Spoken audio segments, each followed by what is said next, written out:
anyway, before we pass off things to Davis, I'll just welcome you to the space, as I am institutionally obligated to do.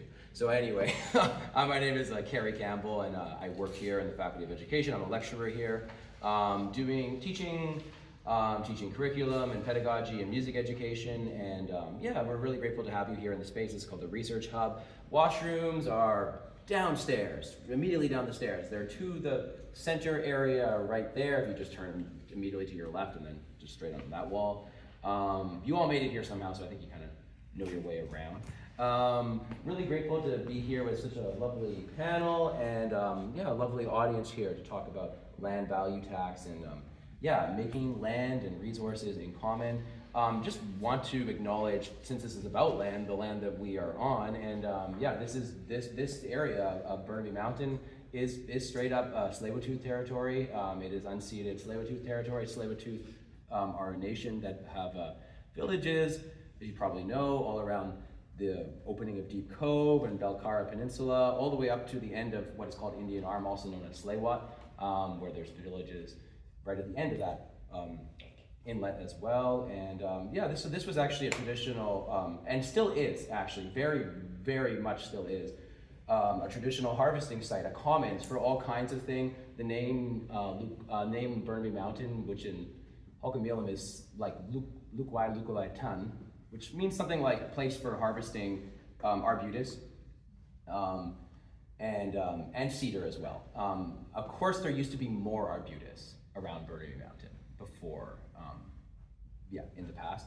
But yes, all around Burnaby Mountain, if you walk our trails, you will see to this day that this is very much still a place where people harvest traditional medicines, traditional plants, traditional foods. You will see cedar trees where you still have the traditional way of harvesting cedar using two hands, taking just about a hand's width of what you can grab from each tree, returning to these sites after every 13 years so the trees have time to heal and regrow. And yes, just an amazing amount of berries can be found all around. All of our indigenous berries can be found here. Pretty much on Burnaby Mountain. So yeah, it's just still, and stinging nettles, just all this amazing stuff, and you will still find these nations and other people harvesting these traditional foods to this day. So Commonwealth, making land in common, I just wanted to speak to the land we are on, speak to the place we're in, which again, Faculty of Education, Simon Fraser. Bathrooms, tea and coffee is right there. Ken kindly ran out, grabbed you some tea and coffee, so help yourself. And if you have any questions about anything, feel free to ask me. And thanks so much for being here. I'll pass it off to Davis. Okay, thank you so much. Oh, you can applaud that if you want. Good evening, everyone. Thank you so much for the introduction and for the land acknowledgement. It's wonderful to be here in Vancouver. I don't actually get that often to come out here and talk about these sorts of things with such an esteemed panel of people. So thank everyone on our panel for being here tonight. You know, what we have here, I also want to thank Ken. Who organized it all. Who has organized this. He's the reason that we have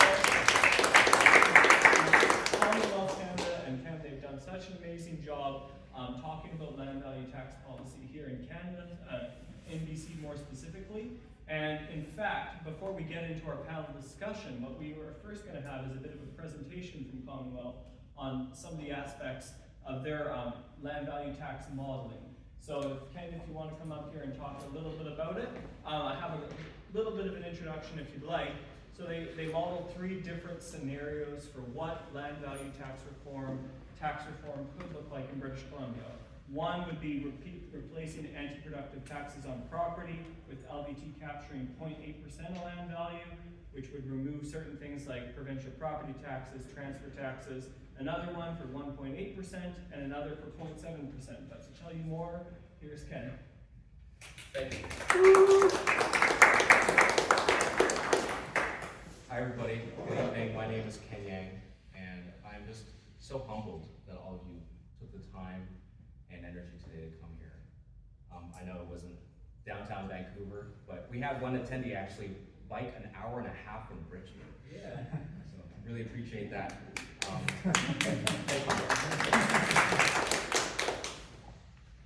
Yeah, so I'm from Toronto, where we have a lot in common with Vancouver.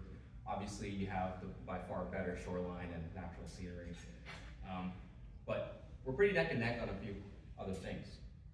More than half of new condos investor-owned, a quarter of new houses, 30-year lows in housing starts. People are getting priced out of where they grew up, and the homeless encampments seem to be getting bigger. But when the cities come to do their sweep, where do they go? These stories probably sound pretty familiar here. So a few years ago, our team started building Commonwealth Canada as a nonprofit research and advocacy organization to tackle issues around housing, inequality, and also AI, joblessness, by asking how can we better steward and share public and natural forms of wealth.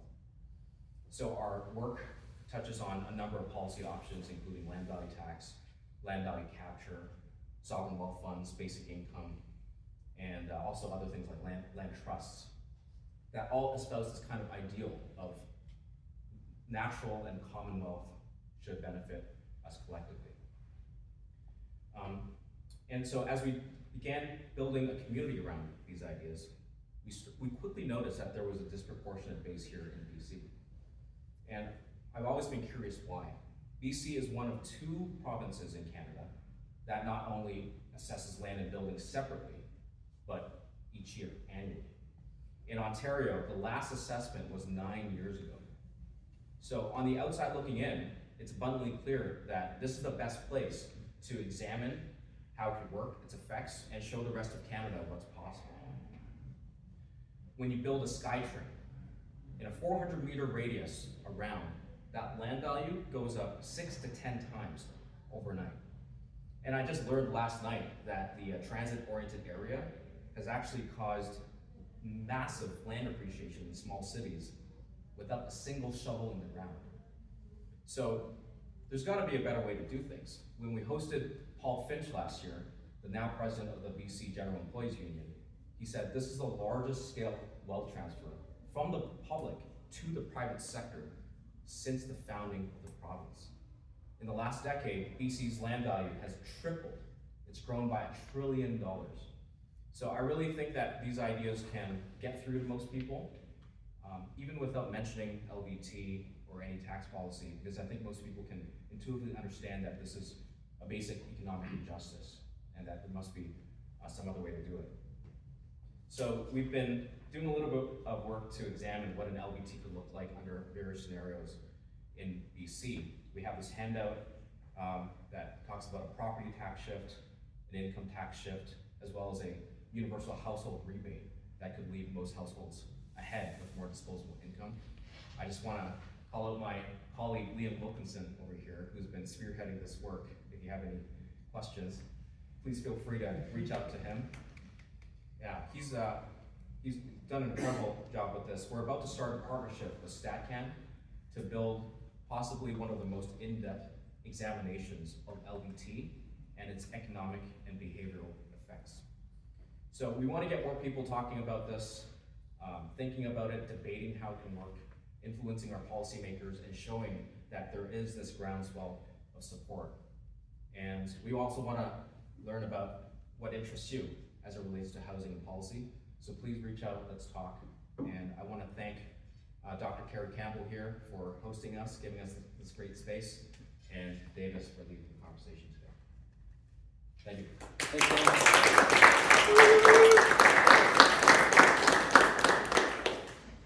Fantastic, thank you, Ken.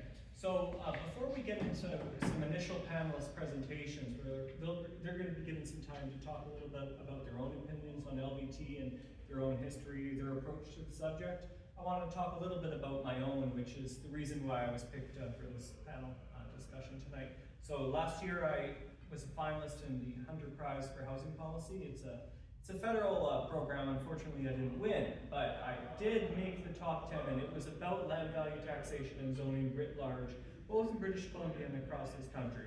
So the ideal beginning of this is we're talking about the philosophy of land value taxation.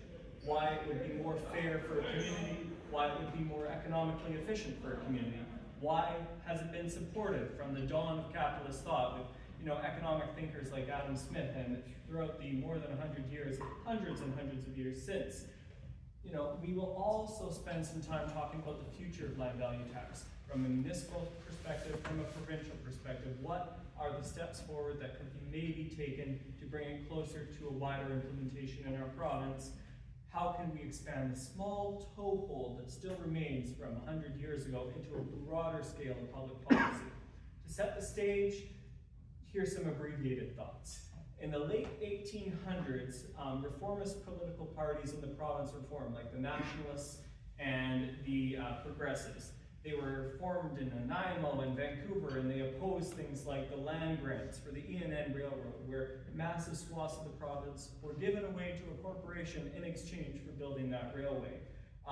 These were speculative monopolies, and these early parties, well, they began to fade over time, but the ideas of Henry George that had been popularized and spread throughout those movements became a cornerstone of municipal financial thought.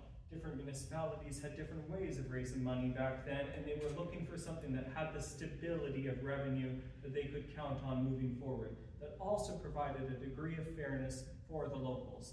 And land value tax was thought of as a potential solution for this.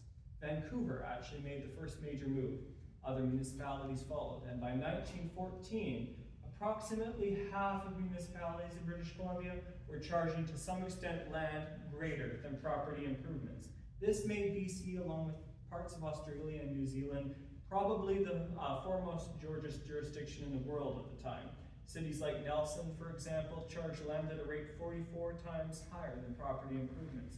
Vancouver, over time, moved to a pure land value tax system, and the results did, in fact, speak for themselves. There were warehouses, commercial spaces, and apartment buildings that were constructed in all parts of Vancouver. Some of these buildings you can still see today that were incentivized by not the elimination of all tax, but simply the elimination of tax on property improvements. Rents fell very rapidly compared to incomes. There were whole ratepayer associations and landlord associations. You can read these newspaper clippings from 100 years ago, even today, talking about how affordability was on the rise because rents were going down, and the landlord associations, well, they were not too happy about that kind of thing. The zoning was loose. It was invented by then in the 1920s. In fact, brought in by the same mayor who brought in land value tax. But it was loose, and supply could still respond to the financial incentives that were being created to build on private property, to maximize their own personal wealth, but also to generate that community wealth and broader competition for housing affordability. Opposition did emerge, so we're talking about ratepayer associations. Vancouver had a ward system back then, so these different associations got together and talked about, well, how it was going to become more and more expensive to provide these property improvements, that they would exit the rental business if their properties continued to decline in value. Unfortunately, we also saw the Great Depression arise at this time, and there were more properties that went into foreclosure, and under pressure, some cities began to retreat towards these monopoly interests, these interests that wanted to see house prices and rents increase faster than inflation. By the late 40s, only a handful of municipalities still charged LVT or still predominant LVT, and the post-war period accelerated this trend. Whereas LVT was popular in cities that were majority renter, majority infill, you had this massively expanded land base as suburbanization increased. You could drive until you qualified. You could have these tracts of single-family homes of these new homeowners that did not want to see density in their neighborhoods, that instead wanted single-family homes only, and that would fight against the incentives that LVT would create. Over time, this put pressure on the provincial government, pushed municipalities to a uniform property tax system.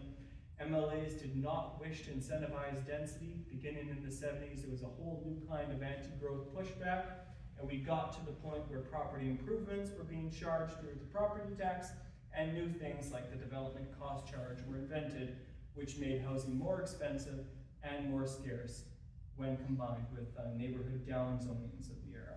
The final blow came in 1983 for Vancouver, and ever since we've had the split assessment on the BC assessment, but we have not actually been allowed to even charge LVT separately in British Columbia. Fast forward today, of course, you can all see the outcomes. We tax housing like we would tax cigarettes and alcohol. We punish the construction, and we reward land banking and private parking lots and all these kinds of low-intensity uses that would be discouraged under LVT, where we might have expected 100 years to go to see some kind of incremental development, whether it would be a small apartment building, a neighborhood corner store, perhaps a warehouse. Now, it might go up more in value if it was simply left how it was for a period of 10 years, and we do see less construction on the whole. We should begin to learn these lessons that we learned 100 years ago again. We need to focus on lowering rents. We need to focus on increasing supply and maintaining or even increasing our strong economy. So I hope to see municipal finance reform, a bonded infrastructure model that can get rid of taxes on property improvements like development charges, and a focus on land value taxation as a replacement for the property tax. I hope to see the forms of representation in this province that will allow this to take place. I hope to see advocacy organizations like Commonwealth, like the people sitting in this room, talking about these issues with their elected officials, because the only way that this raises in the public consciousness is if people begin examining it and at some point supporting it. With that, thank you. I'm going to turn it over to our panel here for their introductory remarks.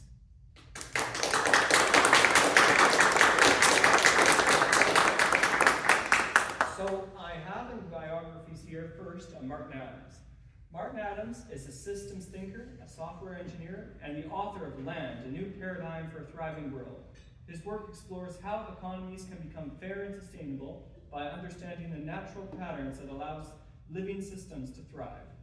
After studying business and finance, Martin chose not to pursue a career on Wall Street. Instead, he set out to understand why so many struggle while wealth keeps concentrating in fewer hands.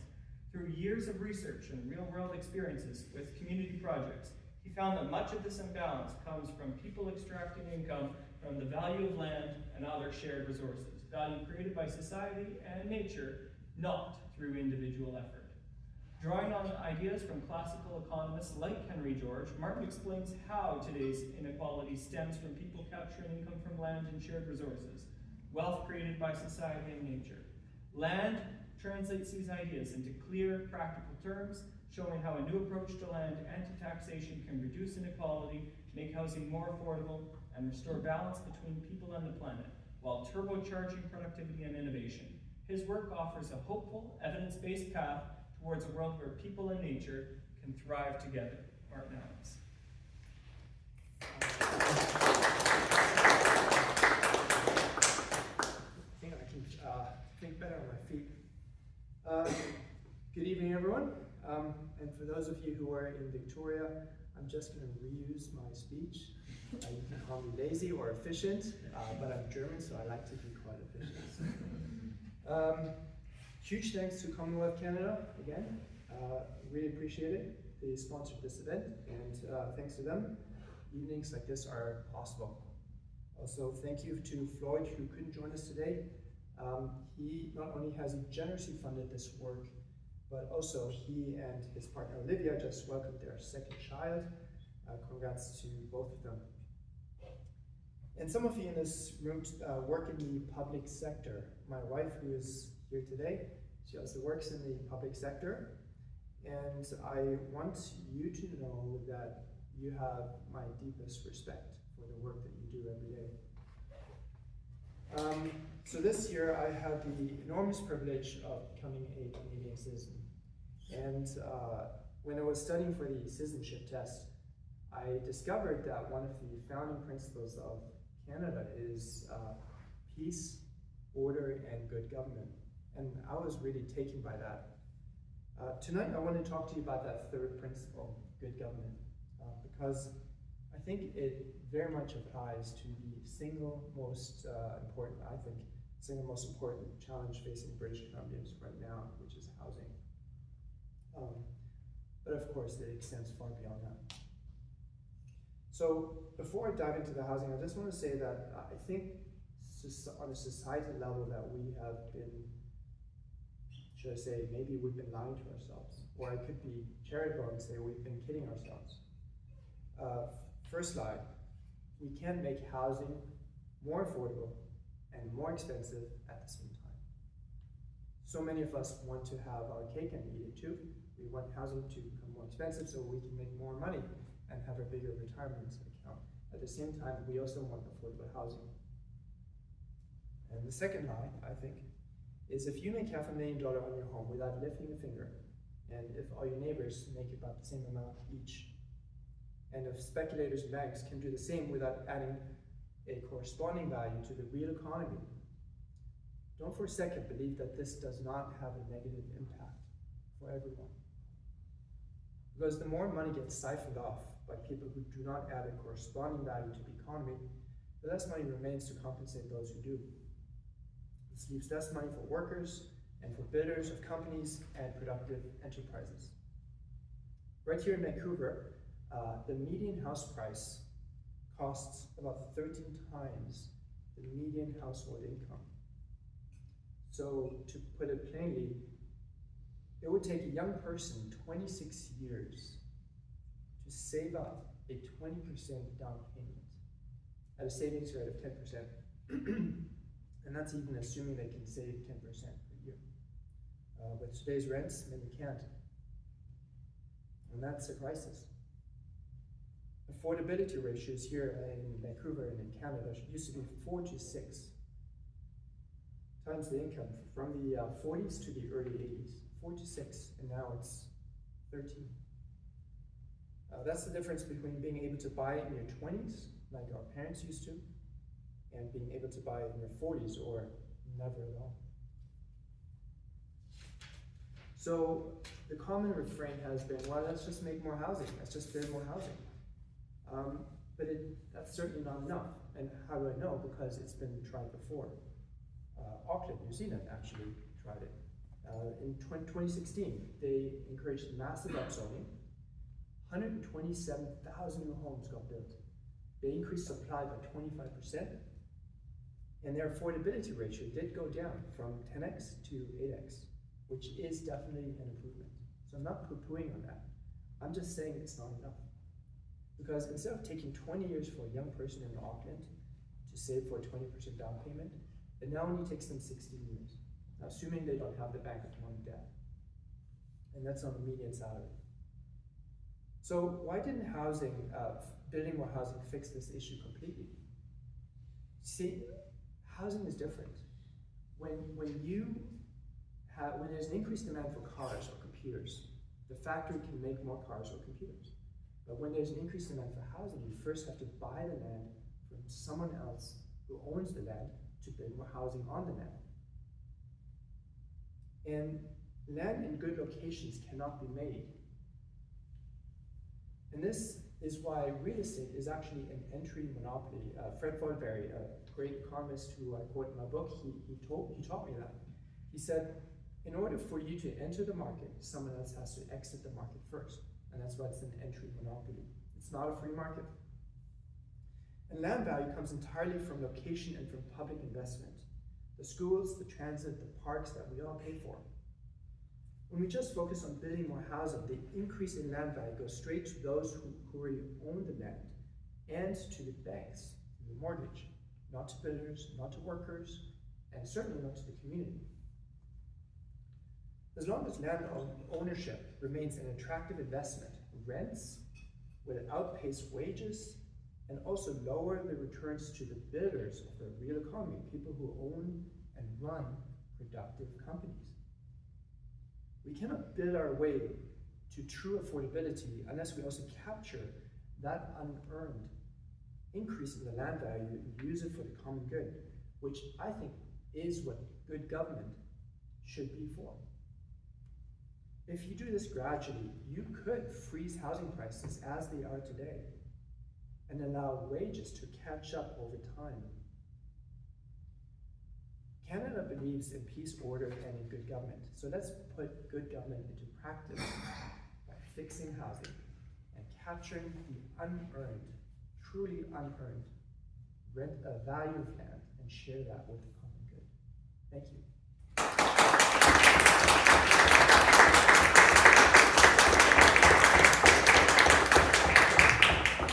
Thank you so much.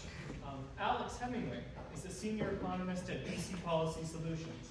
His research focuses on public finances, housing inequality, taxation policy, and tax fairness in BC and in Canada. He comes to BC Policy Solutions after working at the Canadian Centre for Policy Alternatives, BC office, since 2016. Alex earned a PhD in political science from the University of British Columbia with research on the relationship between economic class and political inequality across developed democracies. He holds 2 master's degrees from the London School of Economics, and they are a Master of Science in Social Policy and Planning and a Master of Science in Global Politics. Alex Hemingway.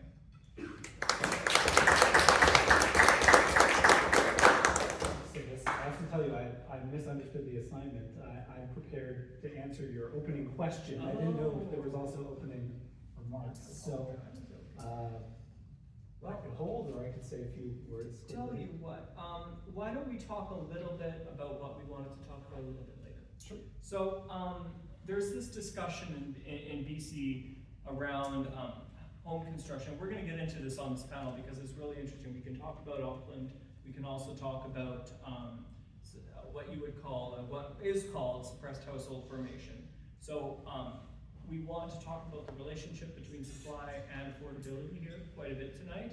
And suppressed household formation, if you want to elaborate on what you mean by that and explain how more so the supply angle as it comes to this specific issue. Sure. And to set that up, let me just say, in the work on housing that we've done at BC Policy Solutions, I've tended to put a strong emphasis on the need to significantly increase public investment in non-market housing, dedicated affordable housing. The reason for that being, after decades of underinvestment in this area, Canada now has a much smaller share of social housing in its overall stock than most other developed countries.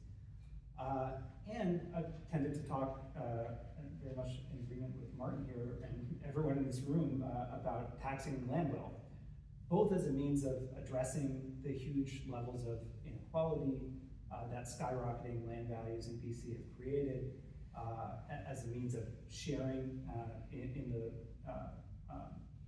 in land wealth that's created as a result of public investment, and as a means of funding that affordable non-market housing that's so badly needed. Now, coming to the question you've asked, in addressing the housing crisis, I think it's equally important to recognize that we have a severe overall shortage of homes. We need more housing supply of all kinds, including private market housing. And I think for some that's that there's a housing shortage is obvious, but for others there's skepticism, certainly out in the world. I would say it's very clear that there's a shortage, and we can see that in a number of ways. So one is we can see that our rates of home building, both in BC and in Canada more broadly, on a per capita basis, are significantly lower than they were, say, in the 1970s. So we've been underbuilding now for decades. We also see the shortage, those of us who are renters see it in ultra-low rental vacancy rates, which give landlords enormous leverage over renters. They make homes harder to find, they drive up rents. But there's this other important way that we can see the housing shortage in action, and that's what are sometimes called suppressed households or doubled up households. And I just want to give a nod here to Jens von Bergman and Nathaniel Lauster, who aren't in the room today, but who have done some very careful and insightful work on this issue here in Canada. And the idea of suppressed households is that people respond to unaffordable housing some of the time by pooling their income together to be able to afford a home, combining households, and as a result not forming independent households that they might otherwise like to. So obviously this takes many familiar forms, young adults with parents who wouldn't otherwise want to be living with them, unwanted roommate situations, unwanted multifamily households. Of course, each of these living situations can be by choice, but what we see in the data is that they're much more common in cities where rents are high. And that's actually how we can get a kind of estimate of what's the excess of people living in these types of arrangements that's driven by unaffordability. So we can, for instance, compare cities like Vancouver that are very expensive to a baseline of relatively more affordable cities like, say, Montreal or Quebec. And what we see, in Metro Vancouver alone, estimates suggest that there are 130,000 to 200,000 suppressed households. So that's this tremendous pent-up demand for additional homes just among the people who already live here. And just a huge number of people wanting to form households. And that doesn't account for people already driven out of a region like this by high rents. It doesn't account for people from other areas who might like to live here if rents were more affordable. It doesn't account for people who are foregoing children for affordability reasons related to housing. And so, one of the implications of this is that, if we can get policy in place to address the overall housing shortage, one of the socially beneficial outcomes we would be looking for is easing rents and prices. And we saw some positive evidence of that in places like Auckland, as Martin touched on. But another socially beneficial outcome is enabling people to form households that they want to form. So that's a real benefit to people's lives, but not one that shows up in measures like prices. Incidentally, suppressed households won't necessarily show up in other often used housing policy measures like core housing need, or whether you're spending more than 30% of your income on housing. If you're in a doubled up housing situation, you're pulling your income with others, you might not be spending more than 30% on housing. That's sort of the point of that arrangement, and you might not be showing up as in core housing need, even though you would say housing unaffordability is a problem for you. And conversely, if rents come down somewhat, market rents come down, and you're able to strike out on your own, it's entirely possible that your housing spending as a share of income would go up above that 30% threshold, and you would move into core housing need even though your housing situation is actually improved from your perspective. So all of this is to say, it's I think important to keep suppressed households in mind when thinking about the housing crisis and housing outcomes. Otherwise, you'll miss a pretty important part of the picture.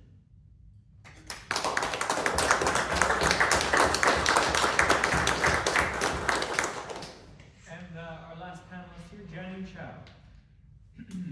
Excuse me while I find the bio. Perfect. Chow, no, I didn't write this, believe me. Chow is an average person who likes to surround herself with smart people and advocate for smart ideas. She's a proud mom who lives in suburbia and believes that a Georgia's future would ensure our kids get a fair shake they deserve, and for which we ardently prepared. In the past, Janine has done pink-collared work for a large nonprofit, white-collar pink-collar work for a large nonprofit, white-collar work for a large nonprofit, some consulting as an independent contractor, and now finds herself doing blue-collar work under the union banner. She enjoys solving problems and connecting the dots, which often leads her towards connecting passionate people to like-minded others across the internet. Janine is on the board of Common Ground USA, is affiliated with the Oregon-Washington chapter of Common Ground USA, Strong WA, East Tide Urbanism, and the Political Action Committee of IBW 46. Janine Chow.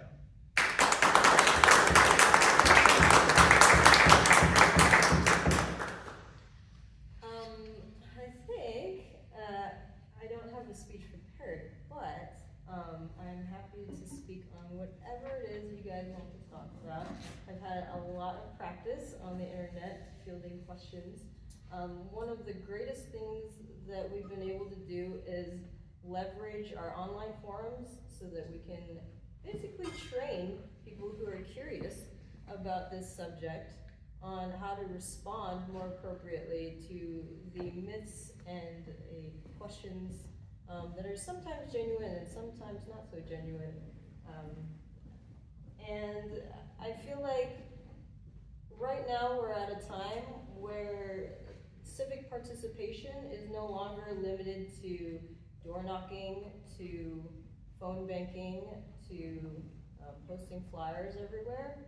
We can extend accessibility of civic participation to the internet.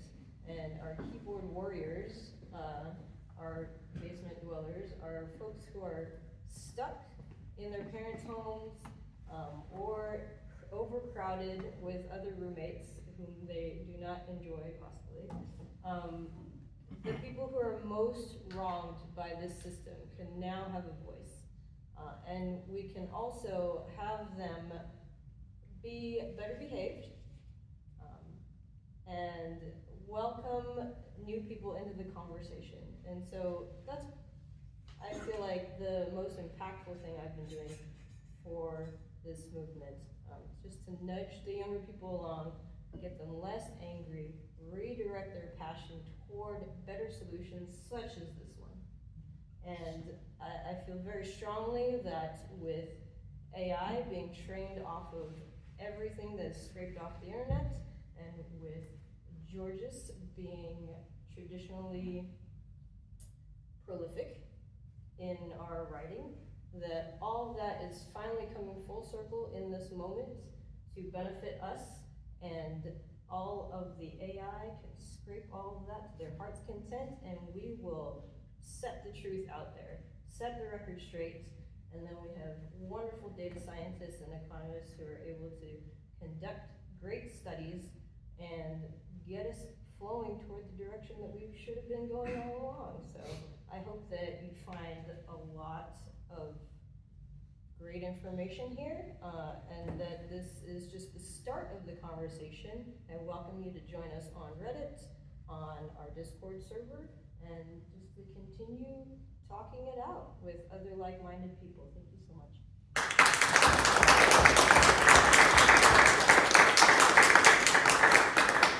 So we're going to have one specific question for each panelist, followed by a group of questions that are going to be answered by all panelists, hopefully with some free-flowing discussion. And at the end, we're going to encourage people to come up and ask their own questions, because it'd be wonderful to hear what ideas have been sparked in the crowd. Jenny, do you mind if I go back to you to begin? Okay, so one of the common opposition claims to LVT is that it hits those who are asset rich but cash poor, those who have retired into properties that were affordable when they were purchased, but they're now very expensive. Do you want to talk about your thoughts on densifying place programs or tax deferral systems? We have one in BC that's for seniors. I believe it's charged at 2.5% simple interest every year. Do you want to talk about those things and your perspective on the matter? Sure. So I think because we've built this system such that instead of investing into productive things in society, because we systemically punish production, right? We end up telling everybody that the only way to make a nest egg for themselves is to invest in land, right? And if we were to correct that and go a more just route, then all of these folks who are basically trapped in the system say, oh no, I was a victim of this. Even though our generation is now kind of stuck with what to do now, right? Like there's nowhere to go. The ladder has been pulled up in front of us as we're trying to grab onto it. And at the same time, we don't want to screw over our parents, right? So what do? And I feel like there are solutions to this. We have to remember that the person in the single family home, or who are in a 4-bedroom household who only needs maybe 1 bedroom, or don't even want to keep up on the maintenance on the entire large estate, right? One of the primary reasons why they're not downsizing is because they don't have anywhere to downsize to, because the demand is so high, everybody's competing over the same supply. And so one of the things that LVT does is it disincentivizes people from holding on to vacant lots or underdeveloped lots, encourages them to build more, right? And that gives us more wiggle room. And so when more supply is available, these folks will have places to go. Now, if they don't want to go somewhere else, the other thing that they can do is tap into our supply of developers who are ready and willing to work with those who say, hey, look, my property taxes are getting too high now, right? My land value taxes are too high. I want to downsize. I have nowhere to go. I don't want to move over there. And what I found in coalition building down in the United States is there are folks who already have a solution, right? These are developers who come in and say, look, you have this much land, you have 1 house on it, and what we can do is move you to a hotel for the duration of construction, pack up all of your stuff, put it in storage, right? And then when we build multifamily housing here, you get to pick whichever unit you want move back into, and you split your property tax bill, your land value tax bill, with all of the other new owners that are there, right? It's gonna be great. You don't have to be living in an asbestos-filled, lead-painted house anymore, right? We'll take care of all of that for you, and it's gonna be fabulous. So consider that for your coalition building. Absolutely, and just to dovetail on, that's been very, very popular in Greece. I can't pronounce the name to save my life, but I know that system is very popular over there, particularly in the Athens area. Alex, so you talked in your previous answer a little bit about funding models for affordable housing, and do you want to talk about that in a little bit more detail, how you envision, like, there's multiple ways that governments have approached it over time. There is unfunded inclusionary zoning, there's density bonuses for affordable housing. How you feel that affordable housing should be funded or should not be funded to maximize affordability in the broader community and for those people who need affordable housing. Sure, yeah, so yeah, if we're focusing on the social non-market side of the equation, I think it depends on the level of affordability that you're targeting, right? So, you know, we've made the case that government can play a bigger role in bringing middle-income non-market housing online on a break-even basis. So that's, you know, one way to approach it is to say, look, we're gonna build new housing at cost, we're gonna set rents appropriately, and, you know, for that type of non-market housing, there's little to no burden on the public purse and on taxpayers. Having said that, you know, we're in a situation now where construction costs are very high. The cost of building has really run up in recent years, especially in this region. And in addition to that, if, you know, we're talking about meeting the needs of folks who are on very low incomes, we absolutely need to subsidize that type of non-market housing. And, you know, I think the most appropriate way to fund it is by taxing back at least some portion of that. You know, over the past 20 years, $1.7 trillion increase in residential property wealth in BC. The land portion a little bit less than that, but not by much, as you would expect. And, you know, we've kind of tiptoed down that road in British Columbia,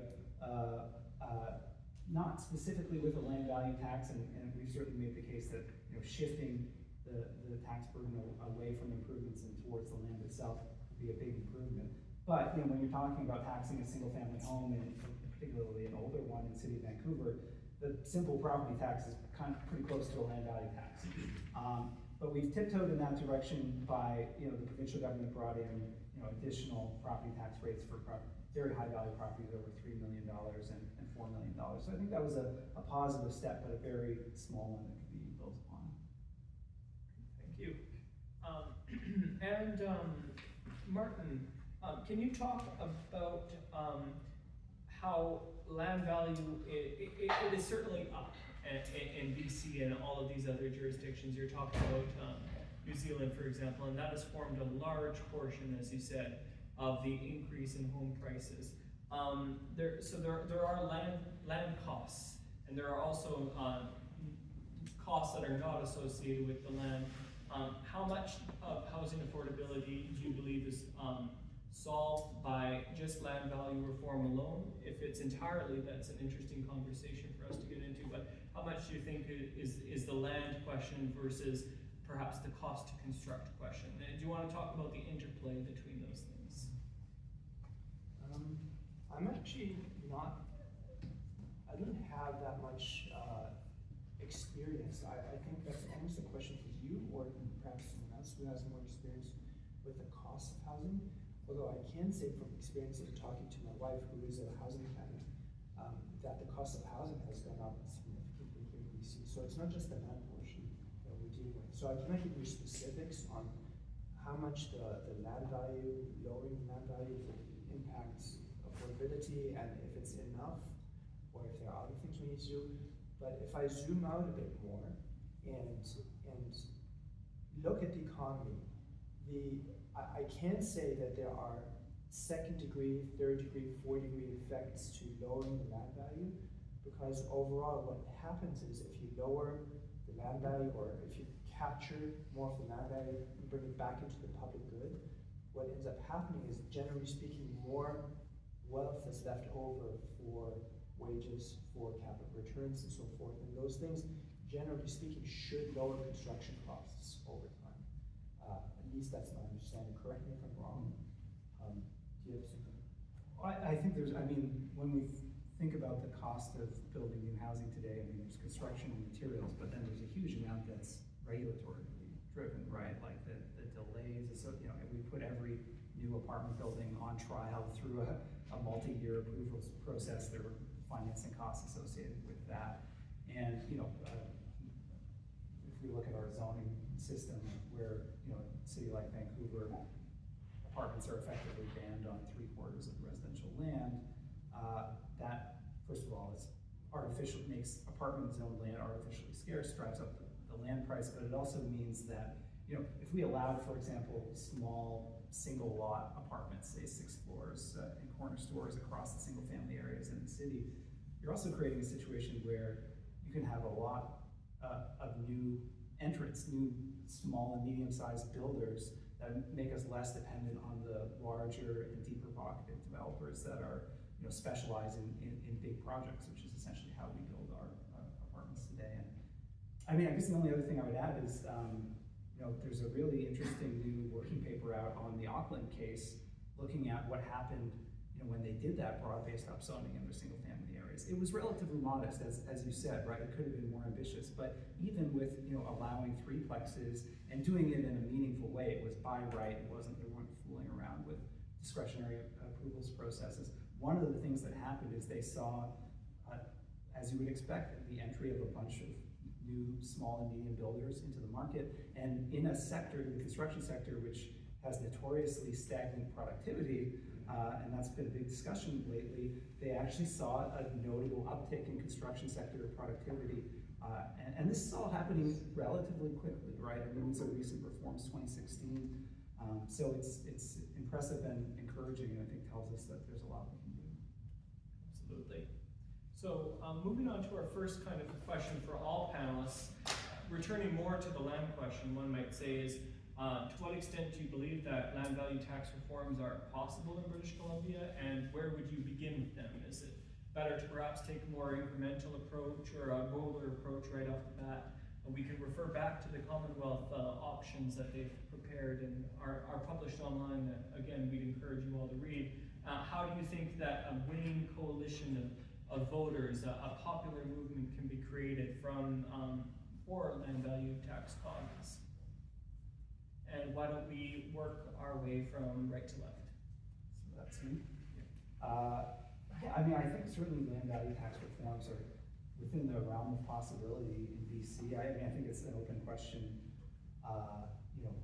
What's the best strategy? I don't have the answer to that. I can say a couple of years ago, we published a report called Taxing Land Wealth for the Public Good, Provincial Policy Options, which discussed a number of narrower and somewhat broader options. So, we looked at expanding on that the additional brackets in the provincial portion of property tax in British Columbia. So on properties above 3 million and 4 million, those were brought in, but the rates are very low. So, one option would be to increase those rates. That's really getting at a small portion of the land wealth, but it's getting at something. I think there would also be a place for additional brackets and higher rates.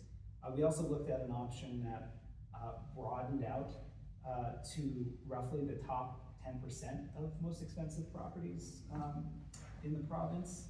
So essentially looking at taxes on properties with values above 1.5 million or so.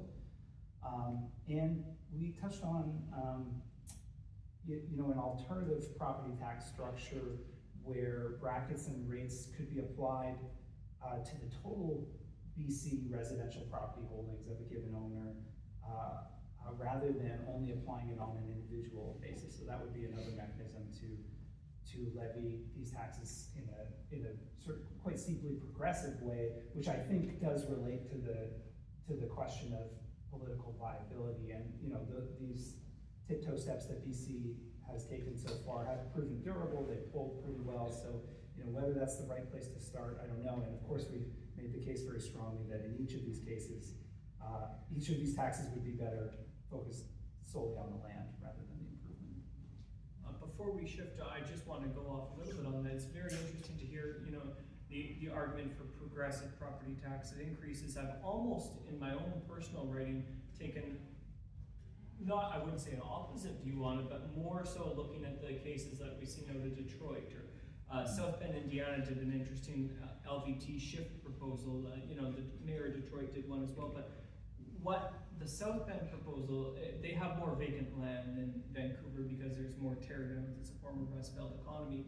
But the estimates were that a single family house on average would actually receive a 5% property tax cut, land value tax cut in payments annually, because empty parcels, because industrial buildings that were disused, because parking lots would actually be taxed significantly more. For the average house owner, let alone homeowner writ large, it was going to see a tax cut.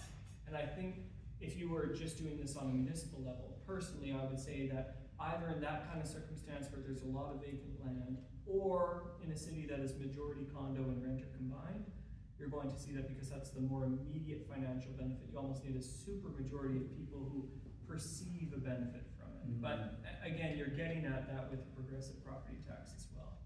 Martin, do you want me to repeat the question? Or No, just I go from think there? I remember. I think there are two things I want to talk about.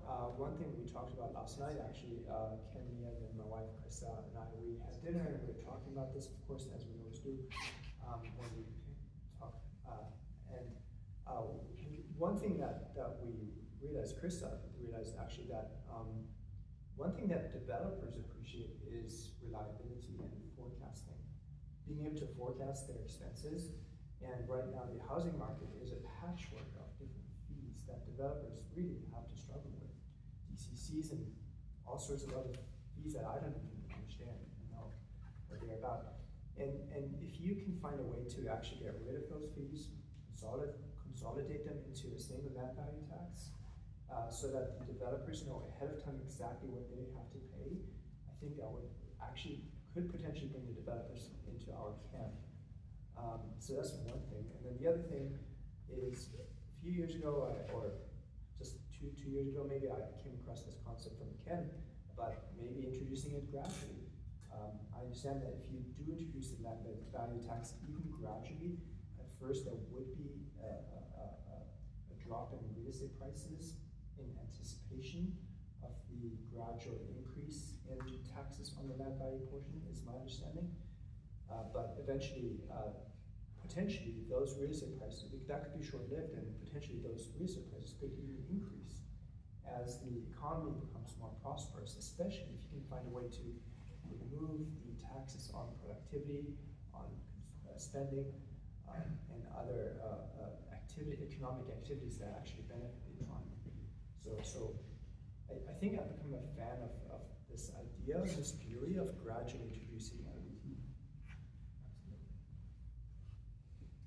Yeah, the United States is not too different from Canada in many respects, but I wanted to go ahead and disclaim that I am from the US. So I don't know specifically if all of this would apply, but it sounds like you already have the foundation set, which is one of the goals that we have for whichever state we're looking at in the US, is to ensure that we have high quality assessments and valuation processes in place with best practices. Ironically, the places that are looking to get rid of property taxes are also the places where the assessors are on top of their game, right? Because they're constantly trying to defend their jobs. So they are actually very, very, very good at assessment and valuations in Florida, of all places. So that is one of the key foundations, one of the cornerstones to making sure that a land value tax works once you implement it and isn't getting blamed on something else, like bad valuations and distrust of your assessors, like we were struggling in Detroit with. So that is a great foundation that you have here Washington, the state that I'm from, also does fairly good assessments and valuations. We do it by county, so not all counties are the same, but we strive to do annual valuations in all of the counties that have high property values, and then we require constitutionally through the state constitution that it's a minimum of every 6 years for all the other counties who are maybe a little bit further out and have to travel really far to get to each property. So great foundation, that's the first thing I would work on. The second thing I would look at is how your government conducts land banking. And by this I mean, it turns out that in Detroit, they struggle with the government not releasing banked land quickly enough, right? So one of the key arguments for a land value tax is that we are going to release that fixed supply back onto the market so that people can actually utilize it. However, if your government doesn't do that, then the government becomes the bottleneck, right? And becomes the land speculator. And that is also a problem. So you need to stay on top of that too. And then the third recommendation I would make is probably a revenue neutral tax shift, primarily because it turns out that if you untax improvements and shift that burden onto land values actually increase just a little bit. So if you were to do just an add-on for the land value tax, you'd start to see sale prices drop off, which is useful, right, if you actually do want to make your sale prices affordable, right? But on a revenue neutral tax shift, you can kind of like keep it somewhat even. And so that eliminates a lot of the resistance from incumbent landowners who are relying on that. So I feel like that would be a major advantage.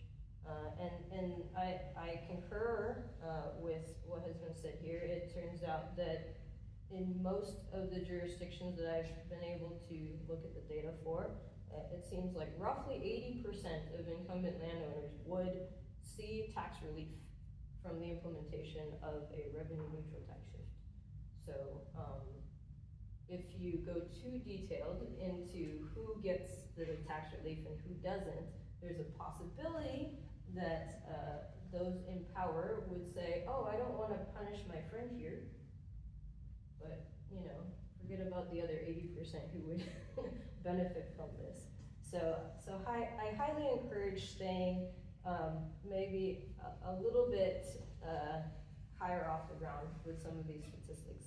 And then for a more controversial take, I think that during certain parts of the economic cycle, it would be a good idea to implement a land value tax gradually. However, there are also opportunities once every 18 years or so where the recession hits, and you can actually implement the land value tax all together in one fell swoop, I feel like. Because prices are already crashed. You're not going to crash them that much more further. People are already anticipating it going down and down and down. So implement it at the bottom. It's a difficult thing with revenue neutrality for property tax shifts in BC because you have, you know, the vast majority, well, I don't know what proportion, but it feels like a large segment of property improvement taxes are not the property improvements in the property tax, but rather the development charge, which is, you know, the upfront cost to build the infrastructure that developers must pay before putting a shovel in the ground. But then if those fees were simply put on the residential property tax bill or the annual payment, let's call it, because it's land value tax, people would almost all see a higher bill compared to what they did before. So coming up with that replacement model, whether it's a bonded infrastructure model with municipal bonds and borrowing that's paid back over a 25-year period or whatever, that would be a very critical component. And BC they've standardized what used to be called community amenity contributions into, I believe, what are now amenity cost charges. So they're going for that, So BC has been making some changes, but not to that extent of cutting DCCs or anything. Writ large, now I'm going to go to Martin, or perhaps Alex might be the best to answer this first, but we're talking about the BC government and the policy steps they have made over the last number of years. You can talk about zoning policy changes, tax policy changes. They do seem in general to be a bit more afraid than they were before. The momentum has perhaps, I don't want to say stalled, but there is less going on for reforms here in British Columbia lately. And their tax measures have been more demand side, vacant home taxes, Airbnb bans.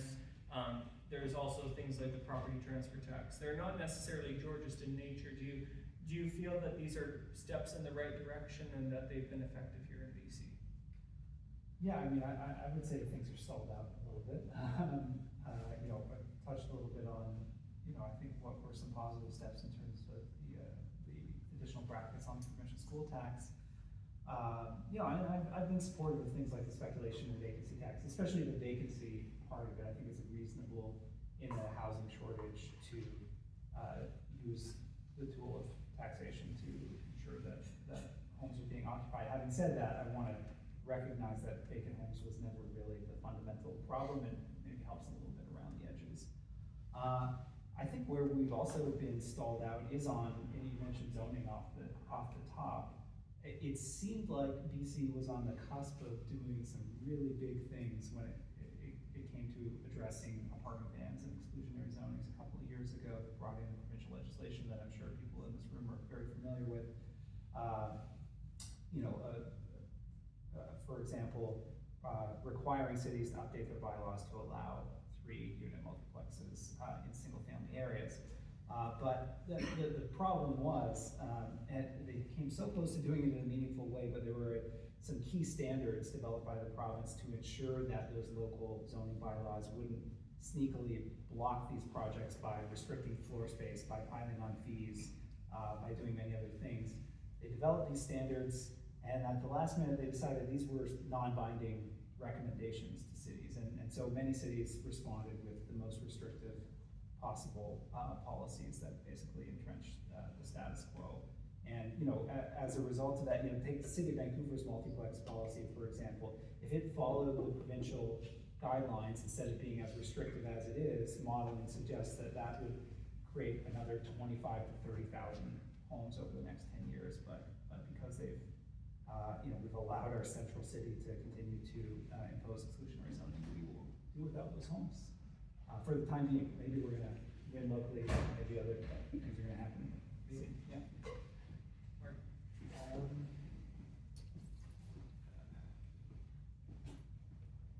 So I think your question goes to the heart of politics, not economics.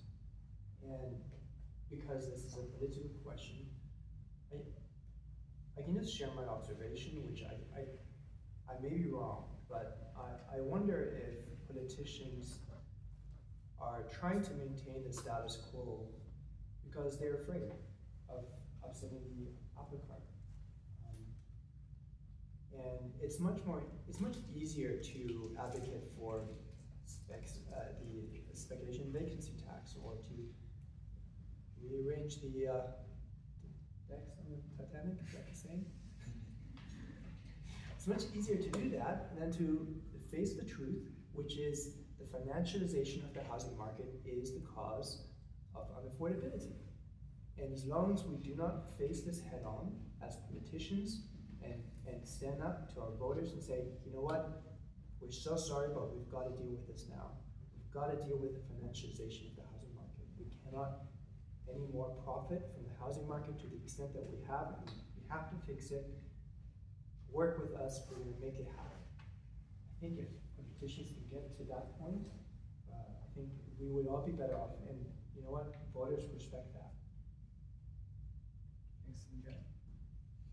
Well, in the US, I think that for a lot of the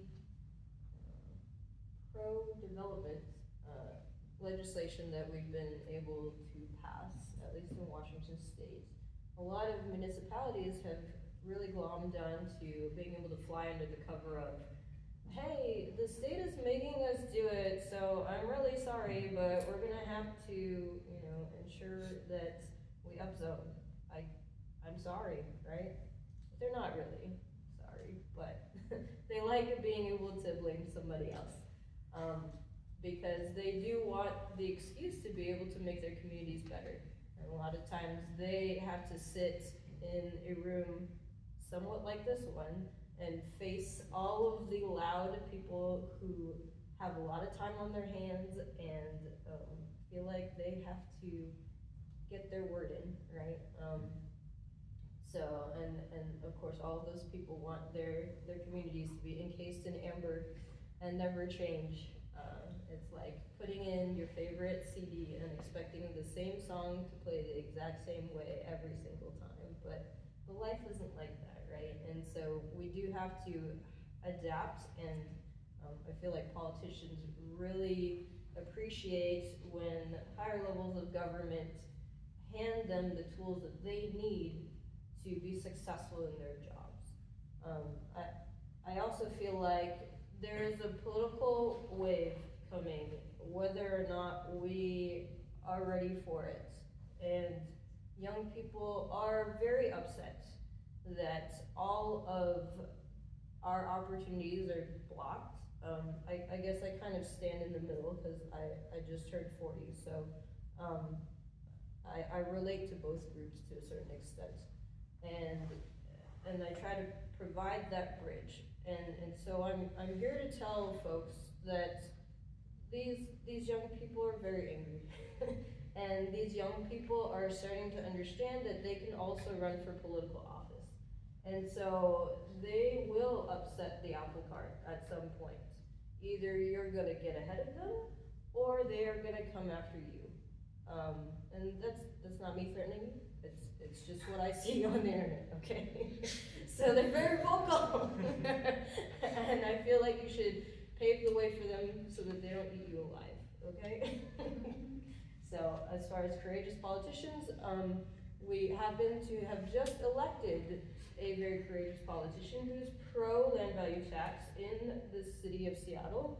And we have a pro LVT city council in Spokane, and together, hopefully being on both sides, both ends of the state, we can come together and make this happen at a state level to enable the local option to implement a land value tax pilot wherever you want to in the state, wherever the data says it would be beneficial.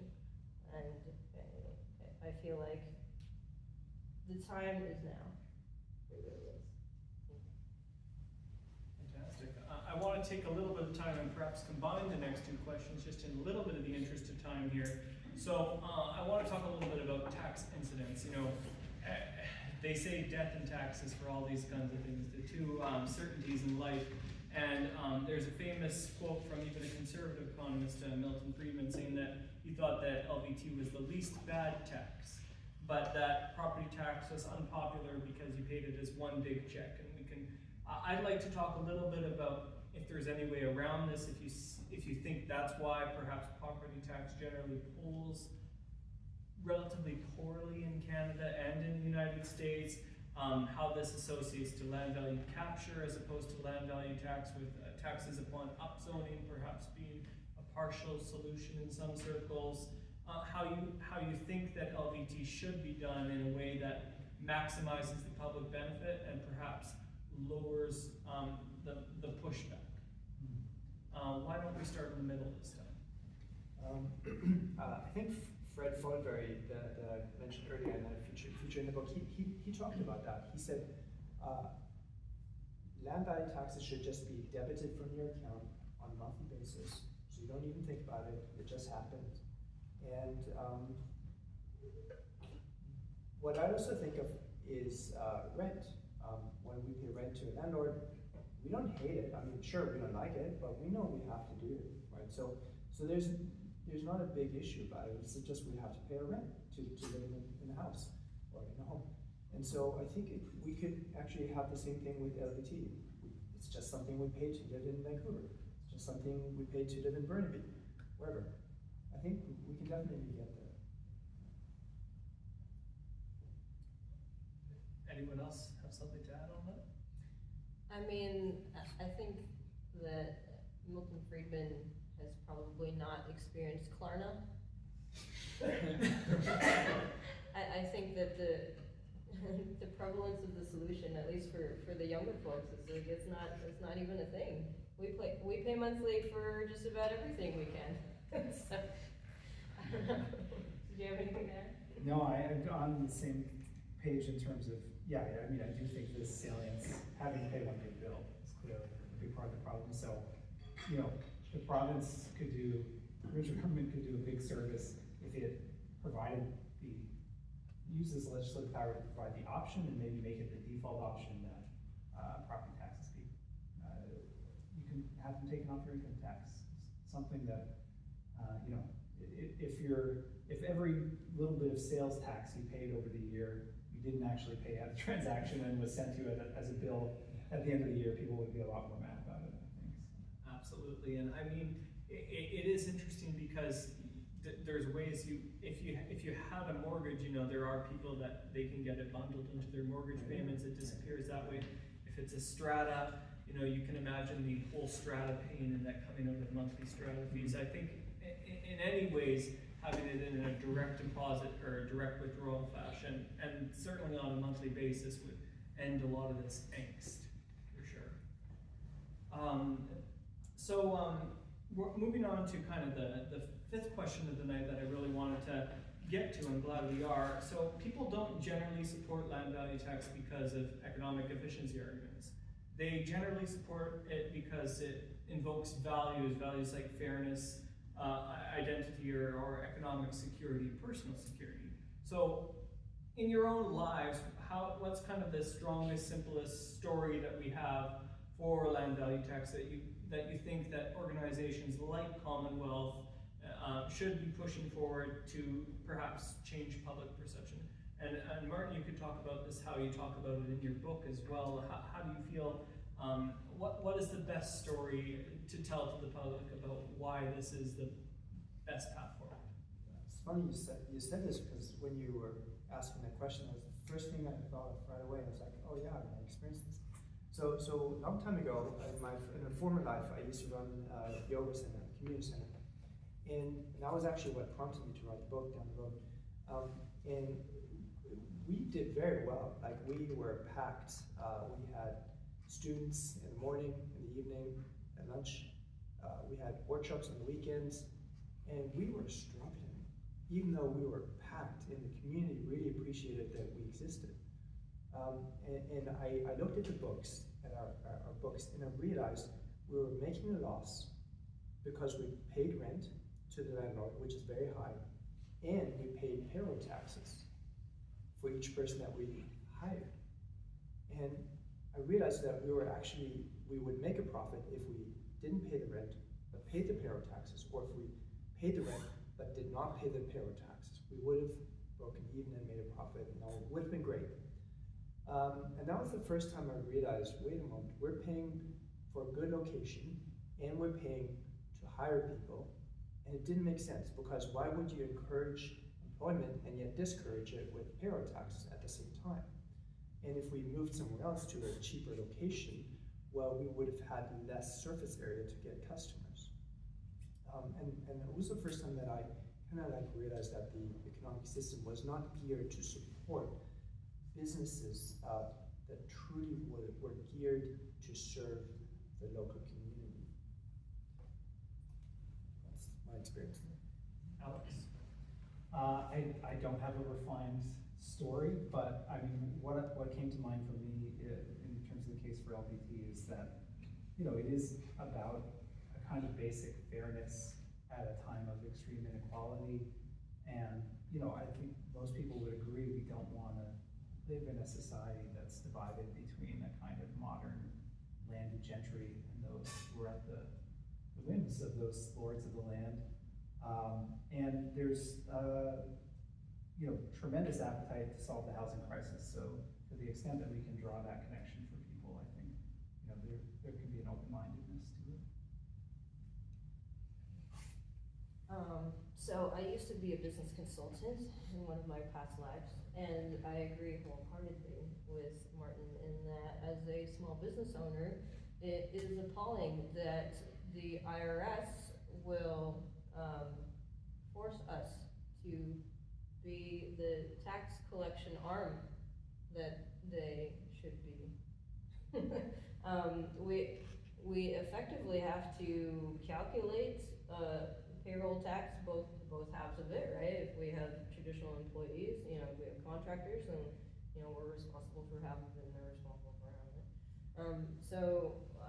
I feel like employers should not be extensions of the government in this way. I feel like businesses should focus on doing what they are good at doing, and not have to worry about that stuff. And individuals should be focusing on their jobs. We shouldn't be disrupted, once a year if you're lucky, 4 times a year if you run a small business, and then like monthly if you run a large volume business, and they make you pay estimated taxes at a certain frequency depending on how much you make. So I feel like individuals dread every year, April 30th, April 15th, March 15th if you have an LLC, S Corp. We dread that time of year because we have to figure out what our tax liability is, which is insane. And then we send it off and we hope that we got it right, even though they already have the answers. So then they come and audit you if you get it wrong. And that is ridiculous. This is where property taxes shine, because at least in my jurisdiction, not only do you get a bill that explains, itemized, what you're paying for. This goes to your fire district, this goes to your school district, this goes to support your police force, right? And this goes to your regional transit authority. Not only did they give you an itemized bill, but they also break down on the back, at least in my jurisdiction, in a pie chart, what everything is going toward, right? So if there's like a special project, like this specific school gets this piece of the wedge, this specific school gets this piece of the wedge, etc. And they show you very clearly what value you're getting from the taxes that you pay. That is not something that you get in your income tax report. At least not in the States. So I think this is actually where property taxes shine.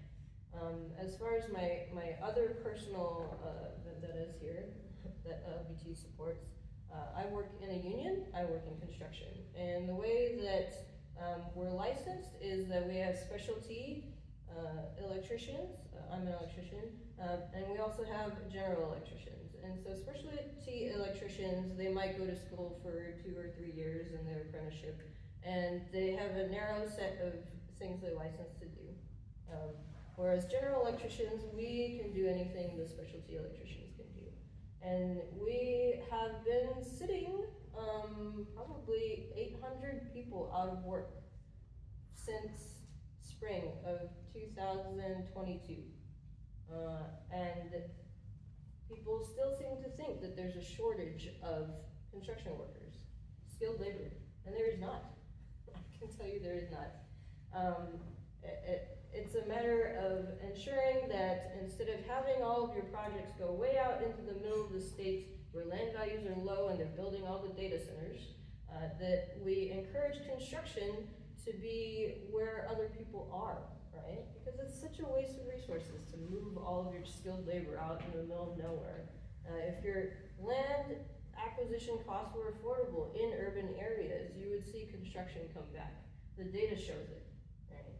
So that's one vendetta. Another vendetta, my last one, is that we get taxed 6 ways to Sunday. And that is a direct result of not taxing land values enough.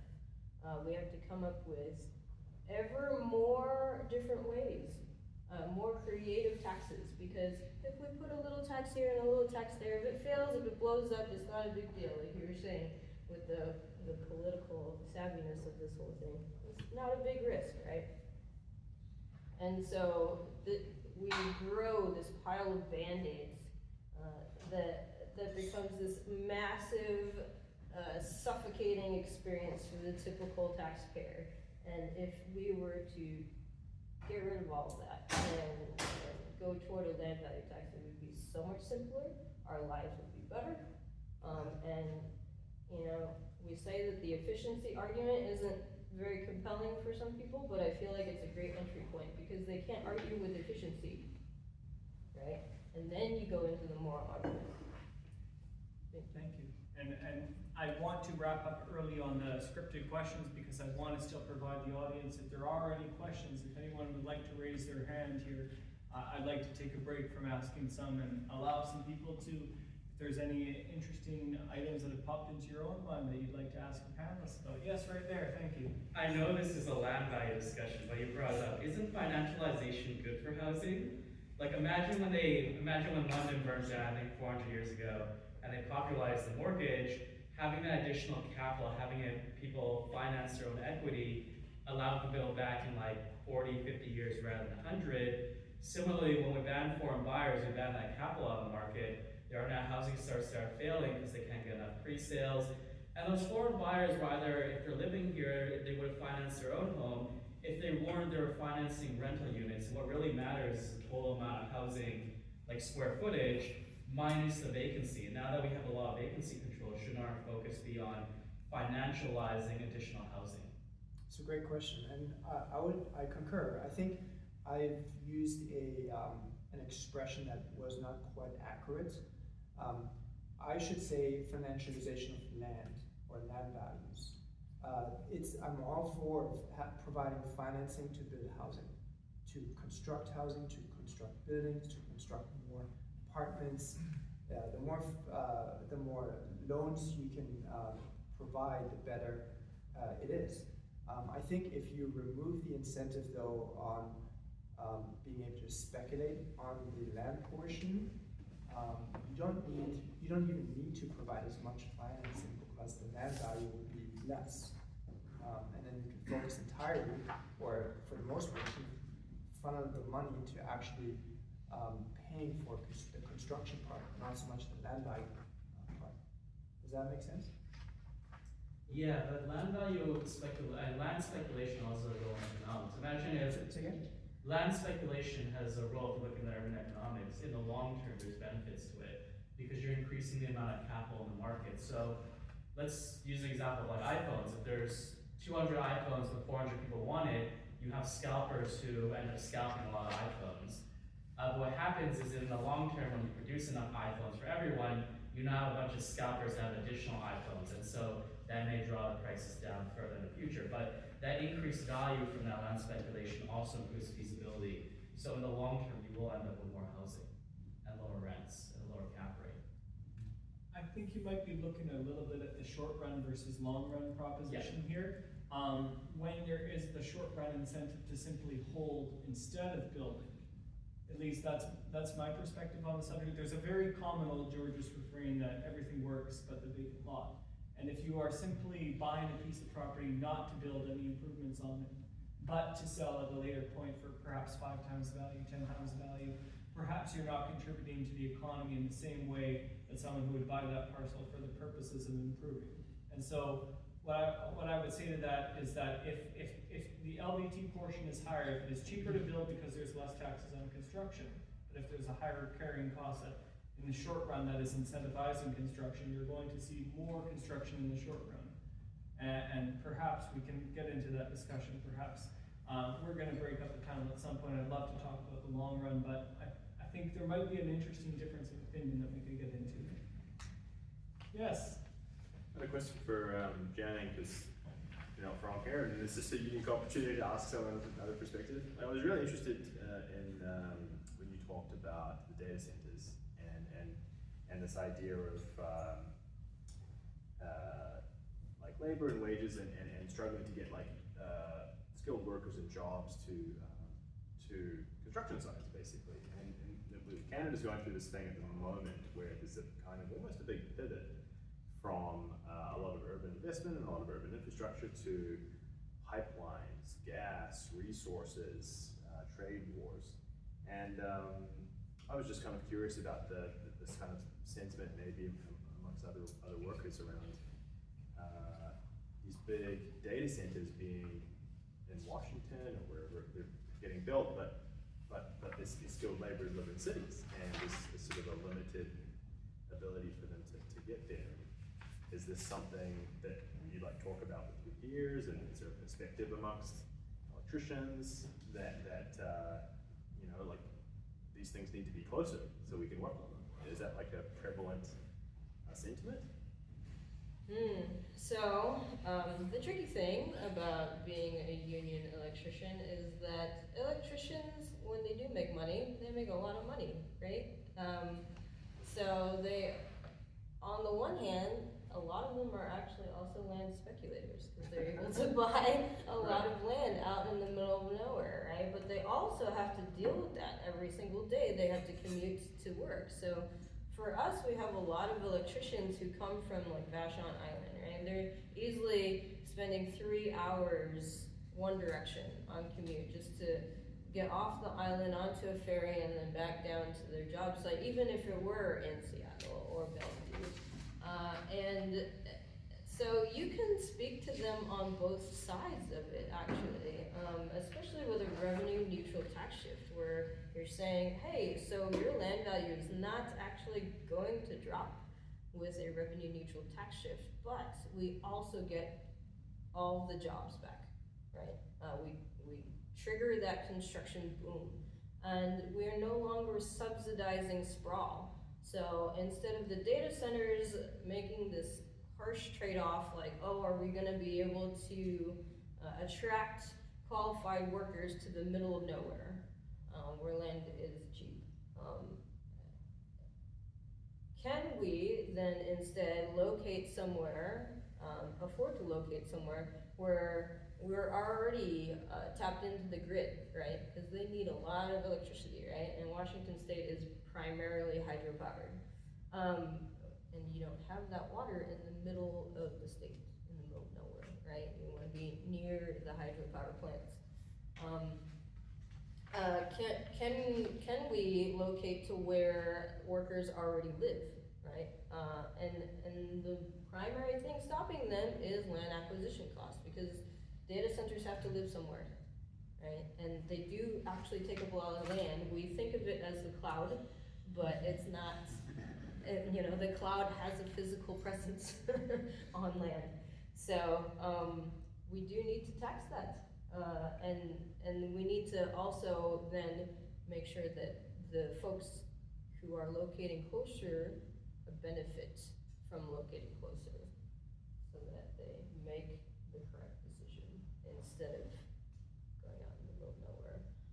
Did that answer your question, or is that not exactly directionally? No, that's really good insight, because, you know, last year Paul Finch was here talking on behalf of, like, he wasn't quite president at the time, but, you know, under the BC General Employers Union, they had sort of managed to make this kind of land value piece, like really that affordability, you know, for members. And so it was just interesting to hear this, you know, this other aspect about it, this kind of perverse incentive for, like, putting data centers where the land is cheap, and that's having, like, consequential impacts for laborers and jobs as well. And so there's, like, it was interesting to hear that about that.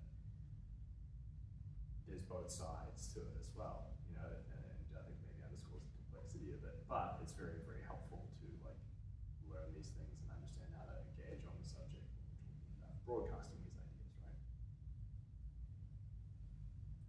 Any further? Yep. So I live out on the Gulf Islands, and this may be a thing that happens there that doesn't apply to the cities, but I'm curious about it. You know, something that we see happen out there already with current property taxes is that people will effectively downzone their own land to reduce the property tax bill, right? So they'll put, you know, the way you do this is by putting a covenant on title that you are not going to, you know, develop the land in ways that zoning would allow you to. And I can imagine that being one of the responses if LVT were brought in from these people who, you know, the conversation earlier about people who are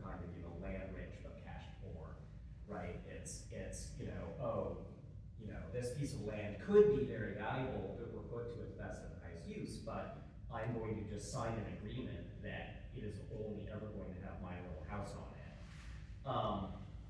Is that good? Is that bad? Is that something we should expect to see, right? I mean, it sort of, you know, it distorts the incentives we want to see with densifying, but it also does provide an escape valve for people, right? I'm just curious if that's something that's on your radar at all, or you know, is thought about.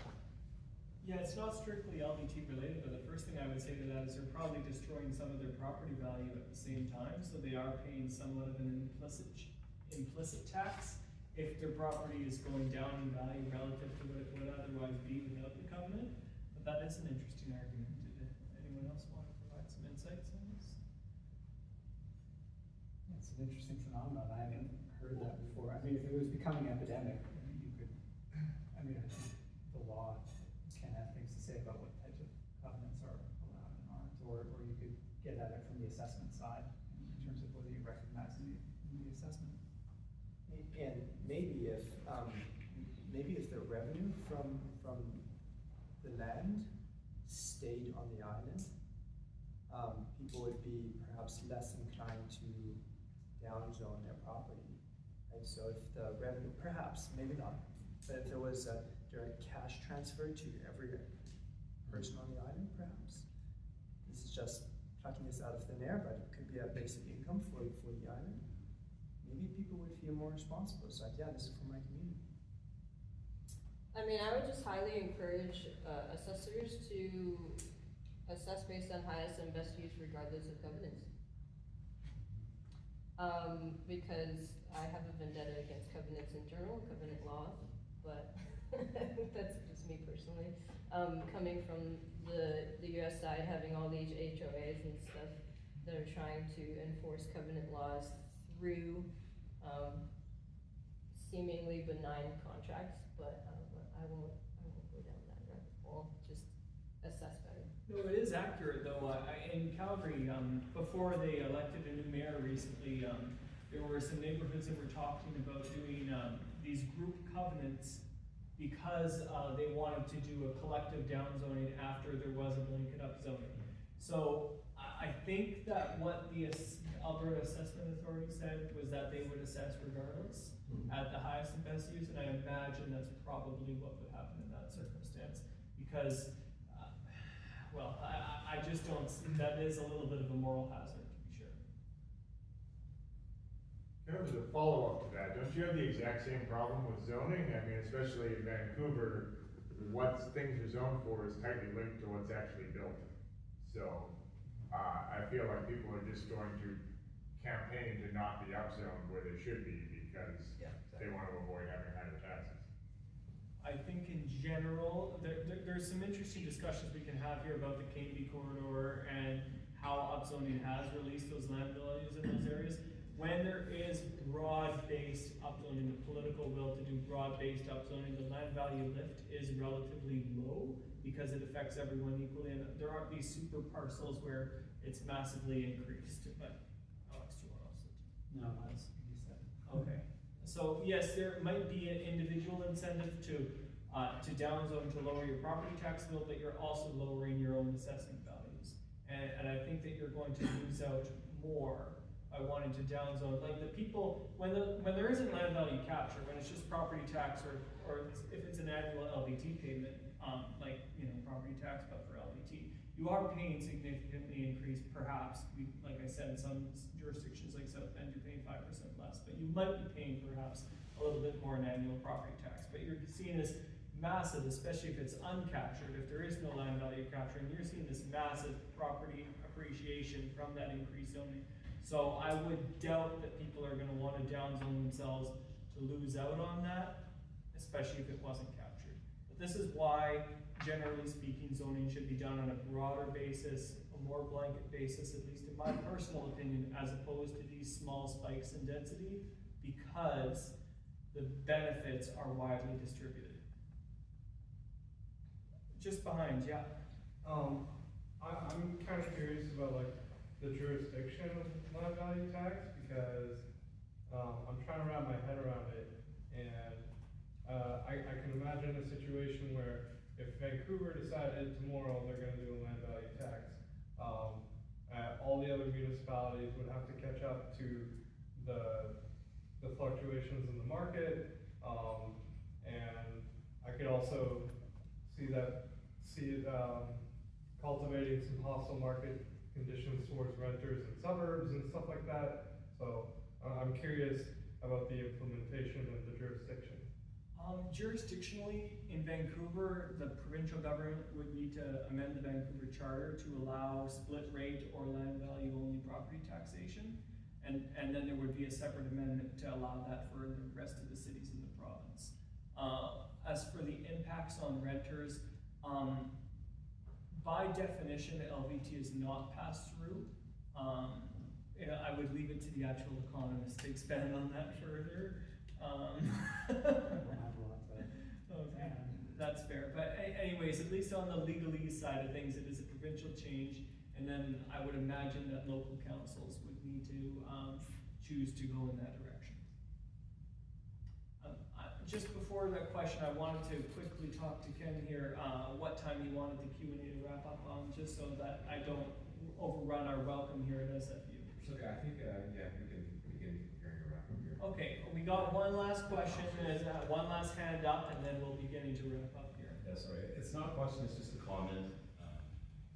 I feel like the complexities of thinking about land and when we're taxing it, if we decide to tax it, and how people might try and game the system, the zoning rules and stuff. It could be a feature rather than a bug. The political discourse might actually be better grounded around land and use than, a lot of a plethora of other things. So it might help, rather than hinder political discourse, because we have to deal with land and how we use it. I'd like to thank Cary Campbell and SFU for hosting us here tonight. And Thank you guys.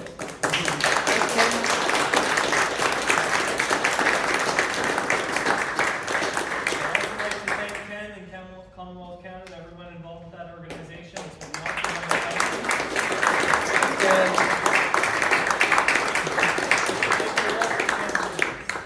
I just want to share a few words.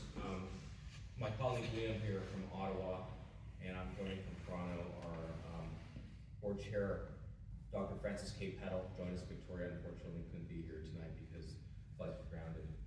But we spent the week in BC meeting people from all walks of life. In Victoria, we had 2 city councillors the morning after we met with an MLA at legislature. We met with planners, economists, academics, the whole gamut. And so it's really gratifying to see this level of support. I really think there's a lot of work to do in coalition building, in coordinating, but I think I'm very optimistic after this week. So thank you very much, and we're going to look to do more here. It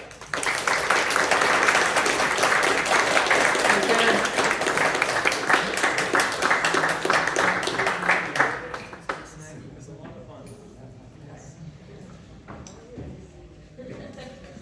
Thanks so much. I saw you at the